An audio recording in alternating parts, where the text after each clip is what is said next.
Okay, we know so many businesses and companies are struggling right now, many cutting service or closing altogether. But one in particular is relied on a lot. TransLink has said it's losing $75 million a month. One reason, ridership being down, meaning the future of transit in the Lower Mainland may never be the same. With us tonight is TransLink CEO Kevin Desmond. Mr. Desmond, the bus routes TransLink suspended or announced it is suspending make up less than 4% of ridership. If the financial future and picture is so bleak, why weren't these cuts sooner?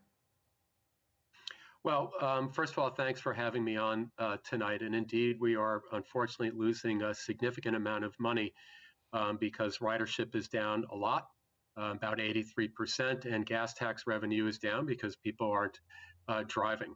For the first month or so of the crisis, we were just struggling to try to figure out how to reimagine providing service to essential workers, even with that 83% reduction in ridership.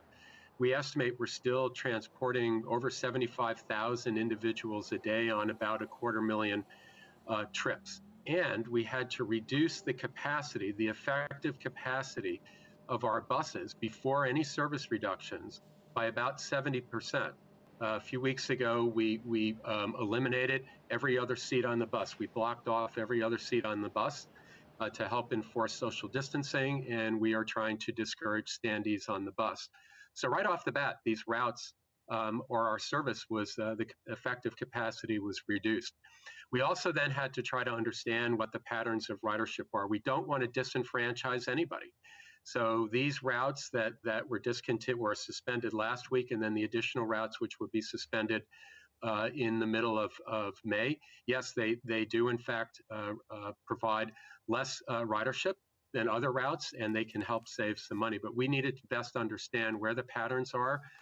We didn't want to leave too many people out in the cold, as it were.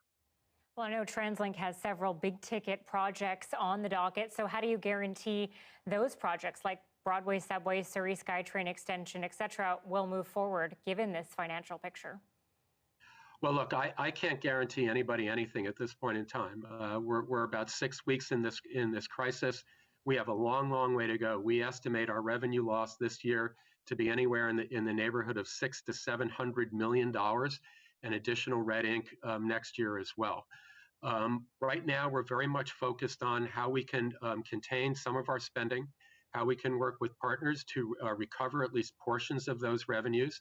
And we have to make a choice. We have to make decisions about where and how our spending can support both the provision of service pre-COVID and the major capital projects. Now, I will say, those capital projects, number one, they're heavily funded by senior government. Roughly 70 to 80% of the Broadway subway, for example, is funded by senior government. The same 70 to 80% roughly is funding the Surrey-Langley SkyTrain, number one. Number two, those projects were justified at the time their business cases were reviewed, and in the future, I believe they'll still be justified, even as we understand how life and society changes post-COVID. And number three, those projects create jobs. They're very typical. Public sector infrastructure spending is viewed as a stimulus to economies. So pulling back on big infrastructure projects, certainly at this time, I think is premature to be thinking about. Fair enough. Final question here. Bonnie Henry said today that transmission in public transit is very rare around the world. Could some of the changes made to public transit be eased soon? You know, talking things like backdoor boarding, of course, which forced buses to be free. Great question. And, you know, we are engaged with public health and with Dr. Henry and listening to Dr. Henry each and every day. As I said, we're starting to think about this recovery phase. How do we start inviting our customers back with confidence in a public transit system? We need to take guidance from public health, but we also have to do our own thinking as an industry and here in Metro Vancouver about how to get people confident to take public transit again. Public transit is going to be here when this is all over. Even after there's a vaccine, and our world begins to return to normal, we want to come back strong. But we also have to be cognizant in the meantime that people might need to interact with these public services a little bit different. So we want to take leadership and guidance from public health, and we want to incorporate that into a new way, perhaps, of providing service so that people have a comfort that they can come back and take a bus and take SkyTrain. Are you worried people are going to be fearful and will avoid bus and SkyTrain for a long time, even after restrictions are eased?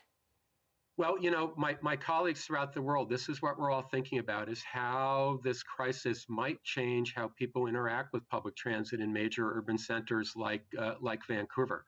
So it is something we're thinking about. This new social distancing world that we're all getting used to. How does that affect public transit? How does it affect my individual decision to take transit? Do I have an alternative? So we have to be thinking about all the different steps we can take to bring people back to taking public transit. I'm absolutely convinced that public transit is still going to play a very, very important and vital function. And those 1.5 million people a day that were taking transit pre-COVID, sooner or later, they're going to want to come back to a really strong system that they have confidence in using every day. TransLink CEO Desmond, thank you so much for being on the show tonight. Thank you.